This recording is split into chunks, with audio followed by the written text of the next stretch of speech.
Zach, you I like that you think. All the way over. All right, firing squad. Come on.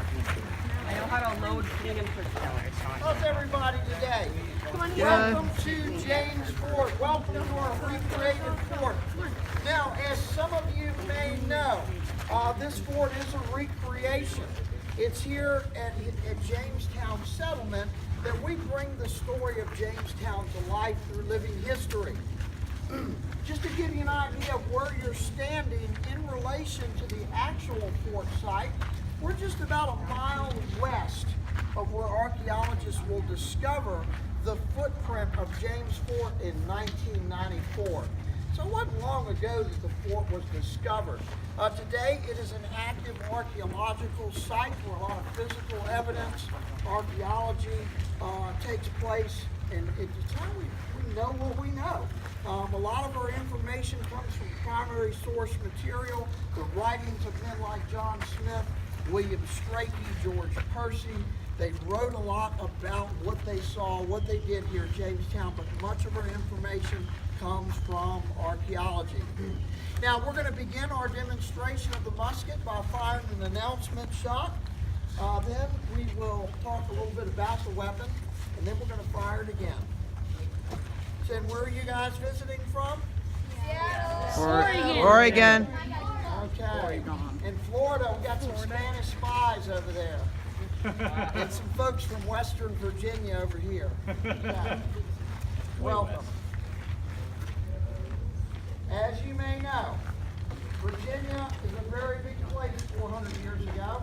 It's bordered in the north by Nova Scotia, in the south by Mexico and Florida, and extends west to the China Sea, or the Pacific Ocean as you may know it today. Freeze at your piece. Give fire. All right, the matchlock musket. Goes into cardiac The arrest. matchlock musket was a weapon developed in Europe in the latter part of the 1400s.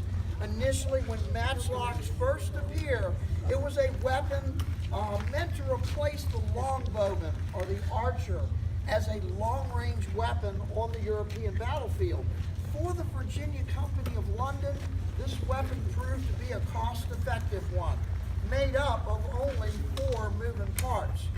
It's about as simple as it gets. Many would refer to this weapon as the first modern or mechanized firearm.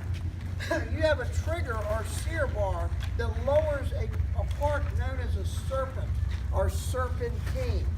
What is a serpent? A snake. What does it breathe? Fire. So the serpentine delivers the fire to the gunpowder. Gunpowder ignites at just over 500 degrees. This match burns at about 700. Anytime you stick a 700 degree match into a pile of gunpowder, you get instant results. The ignition is instantaneous. The match was nothing more than a hemp rope that has been boiled in a mixture of gunpowder and lye. Lye is that caustic substance used to make soap. It's so strong it'll wear the prints off your fingers. When it's mixed with gunpowder, it breaks up that gunpowder, allowing it to permeate this hemp rope. Carried betwixt the fingers. Now, gunpowder, which was made in Europe, manufactured or milled in England, would be carried in individual wooden bottles called chargers, and an equal number of lead shot carried in a shot pouch. This whole system was your means of carrying powder and shot into the field. Was this a safe system? No. There was a certain amount of danger involved in using one of these weapons. You're looking at a load time of about 20 seconds with an effective range of 75 to 100 yards at a man-sized target. When the ball leaves the muzzle, it's going to be traveling at roughly 900 feet per second, just shy of the speed of sound. Now, the settlers will find themselves at war with the Powhatan in a heavily forested Virginia. How are the Powhatan going to use this scenario to their advantage? Go ahead, guys. You can answer freely. Not stand still. Stealth, right. Using the forest to screen their movements. This is a skill that they learn in hunting.